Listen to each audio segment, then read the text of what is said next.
David Wygant, 10 minutes of reality today. And today we're going to talk about orgasms. God, what a great way. What a great way to play with ourselves on a Friday morning. Orgasms. What a fun way to just diddle and dawdle and scream and yell and moan and groan. And well, Vanessa is joining us today. She is a female orgasm expert. Is that how we would call it? Yeah, I'm a sex therapist and educator, but female orgasm is definitely one of my specialties. I love it. I remember I was with somebody once, a long time ago in a land far away. And she said to me, she was the quiet orgasm person. You didn't know she had an orgasm or not. And she says, you know, anybody that makes a noise during sex is just faking it. And I'm thinking, really?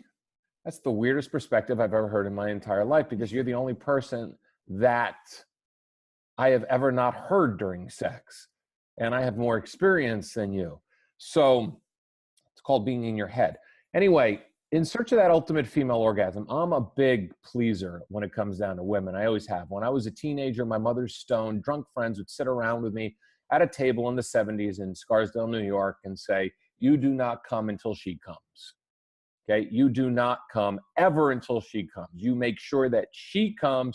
You make sure you go down on her, make sure you play with her, you make sure you learn her body. So, I mean, that was ingrained in me when I was 14, 15, and 16. So then finally, when I got to touch that magic area when I was 17, I thought to myself, I am just going to learn how to make her come. So I was born and bred that way, using imagination and so forth. Porn is not my thing. It's not something that I think is, doesn't turn me on to see other people, especially actors, doing fake things on a screen.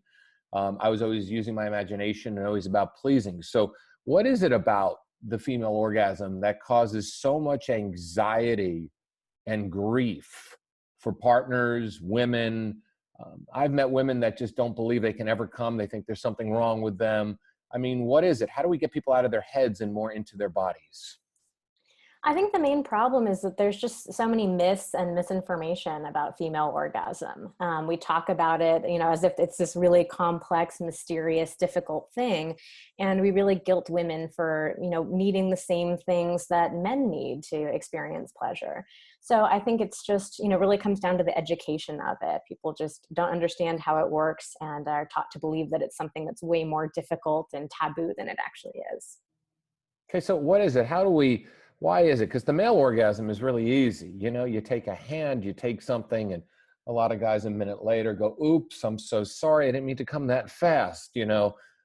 Why is it that men have had the pleasure to uncontrollably orgasm since they first touched their penis when they're probably 12 years old, to women having this incredible anxiety? I mean, I call it the oops, I lost it. And I'm thinking, where did it go? You know, it's like, and I've been with women like that where, you know, you feel them building, because if you dial into the energy of connecting to somebody, you can actually feel the orgasm building. I've been able to feel the orgasm building in my partners because I'm actually very present to that.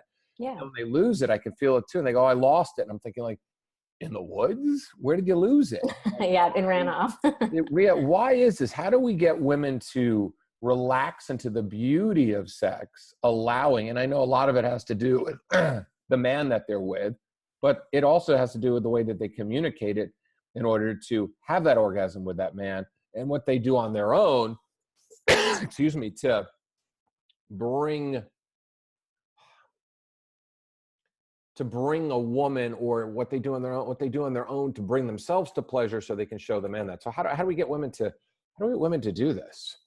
Yeah, I mean, a minute ago you mentioned, you know, a boy from when he's 12 years old figures it out. And I really think that that's what it traces back to, is that, you know, boys feel a lot more comfortable with masturbation than girls do. So we all know that masturbation's taboo. You know, we get this idea that it's something that we're not supposed to be doing, but it's definitely much more permissible for boys than it is for girls. And so boys grow up having years and decades of experience of touching themselves, figuring out how their bodies work, what they like. And women just don't have that same sort of experience. So a lot of the women that I work with in my practice and in my online courses will tell me that they've never touched themselves before. And they're looking for a partner to just come along and magically figure it out for them. But the reality is that we all just need that same sort of exploration, you know, touching our bodies, kind of figuring out what we like, what we don't like, what works, what doesn't work. And I think it's just something that the vast majority of women haven't had that appropriate experience with. You know, it's interesting. You know, it's interesting that so many women don't touch themselves, yet I have been with women that are chronic masturbators, you know, where they actually masturbate more than any man that I've ever met because they're actually free with their bodies. So it's an interesting thing because I have met those women. I dated a woman one time and she was in her 30s and this was a long time ago, and she never masturbated, never touched herself or anything. And I'm thinking like, and, you know, she goes, well, you just show me. And I'm thinking like, no, no, no, not my job. It's not my job to show you what. Yeah, I can probably get you to come, no problem. But the beauty is show me. You know, mutual masturbation is such a beautiful thing between two couples because you can actually see the way that she moves her hand and the circular motion and the pressure that she uses. And there's so many great ways to learn about each other that way. So Hmm. the taboo around masturbation is pretty unbelievable. Yeah, I definitely agree with you. And I think mutual masturbation is definitely one of my favorite, tips and techniques to teach the women and the couples that I work with. It's actually shocking how few couples do that. The overwhelming majority of people, when I mention it to them, just are, completely mind blown. They hadn't even ever thought of it as a possibility. And there's a lot of, shame and embarrassment that comes up around that. But I think that's one of, the best, probably the best way to learn what it is that your partner really likes and how the two of you can connect. Yeah, I know. It's interesting. It's to me, communication is all about the lubrication. You know, it's the more we communicate, the better it is. And it's not about the Mhm. dirty sexting because that's ridiculous. It's about communicating your needs, wants, and desires. Nothing turns me on than knowing, you know, my partner's needs, wants, and desires, what she's looking for, what she enjoys, what she likes. You know, is she able to Absolutely. orgasm during sex? Okay, she's not. All right, we'll figure it out. It's not like an elusive thing. You know, it's then that's I think that's the biggest thing behind it because I've been with women that have not had orgasms during sex from penetration. And I've had no trouble getting them there because I told them we don't need to think about it. Let's just do what feels really great.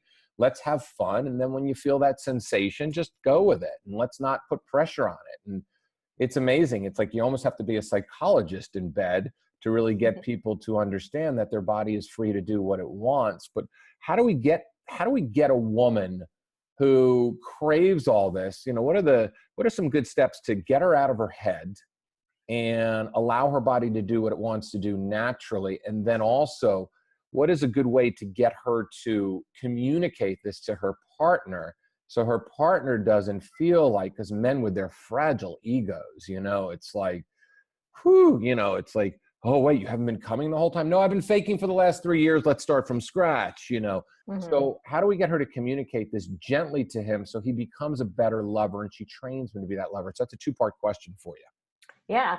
So, I mean, the first one definitely goes back to just developing that relationship with your own body, really, learning how to masturbate, taking that time to explore. And I think what's important to think about is if you had been trying that, as a teenager, when you're, 14 years old, you're not really in your head thinking about what's right, what's wrong. I need to figure this out exactly. It's just this kind of lighthearted, free exploration that you're going through. And I think that's really the key to get into because a lot of women, if you start masturbating as a 25, 30, 35-year-old, you're really in your head about, I've got to crack the code as quickly as possible and figure it all out.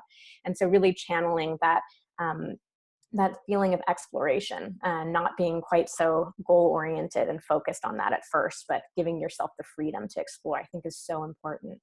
And then when it comes to communication, I think you're absolutely right. Is, so many of us have this idea that great sex is not supposed to include any sort of communication. Like if we have to say something that we want or Okay. even give feedback, even saying that feels good. A lot of people just think, it's a sign that something's not working between the couple. They're not compatible. And I don't know where this came from. I think it's really, ridiculous, this idea that we're just supposed to be silent and just let things happen in the moment rather than, communicating and having an even deeper connection and intimacy in that moment, because that's really what communication creates. So I think just, being able to move past that myth that, sex is just supposed to happen and not require any communication is important. In my experience, a lot of women will tell me, I'm really nervous about sharing with my partner. I think I'm going to damage his male ego. And, so they'll stay quiet or they'll keep faking it. But really, in my experience, when I've talked to, the male partners about this, what they say is, we just want to know what feels good for her. And, the guys are feeling their own set of anxieties in the moment, wanting to make sure they're doing a good job and they're pleasuring their partner. And they want that feedback. They want to know what it is that she likes, what she wants to experiment with, what she wants to try.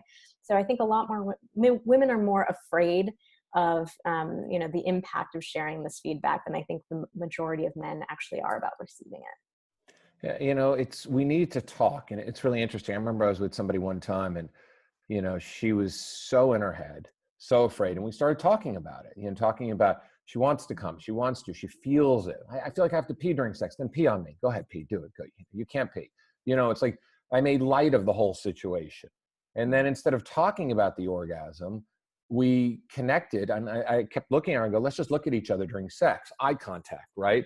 And she goes, oh my God, she goes, I've never been so turned on. And I was just like, great, just enjoy it. Just keep looking at me, And then she would start getting more communicative, please kiss me during this, whisper things. So I started whispering little naughty stuff in her ear. And then all of a sudden she screamed her head off and she goes, oh my God, she goes, I finally came because I got her out of her head, and it's about connection. And I think so many people, and this too from talking to people, they have pillow biting sex, where they're just burying their heads into the pillow. They're not looking at one another. They're not really connecting it. It's like a physical action of not really training each other's bodies for each other. We expect, and you said it perfectly, we expect to know about our partner. Let's just go after 3 dates and drop our pants and go have sex.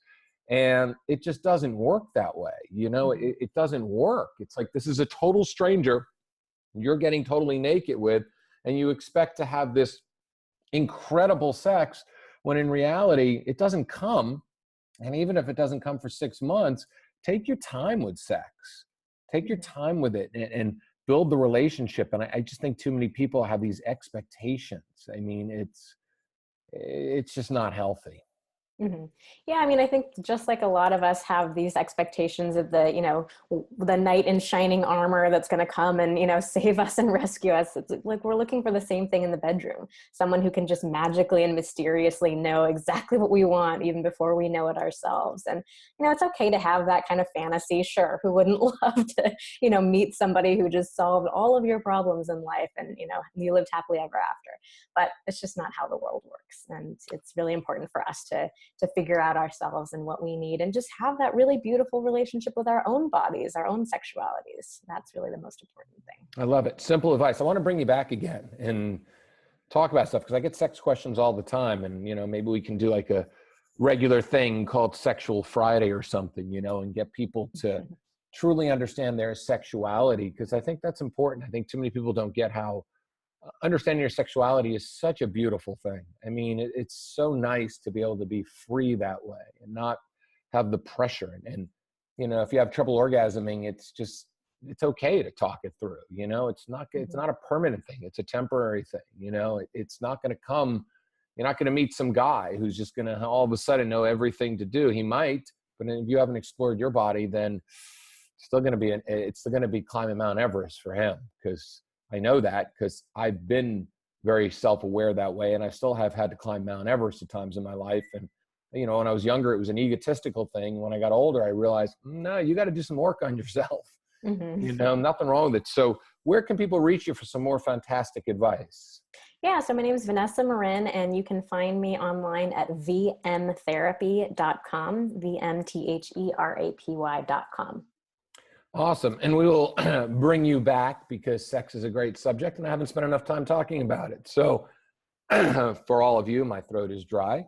Have yourself an amazing weekend. We'll see you tomorrow with 10 more minutes of reality. For those of you in search of the ultimate female orgasm, you know where to find Vanessa and you know where to find me. And relax a little bit. If you're going to have sex this weekend with a partner that has not brought you pleasure, maybe it's time to have a conversation instead of just doing it and hoping that this time is going to be the time that's going to bring you the pleasure. Communication is everything. I will see you tomorrow.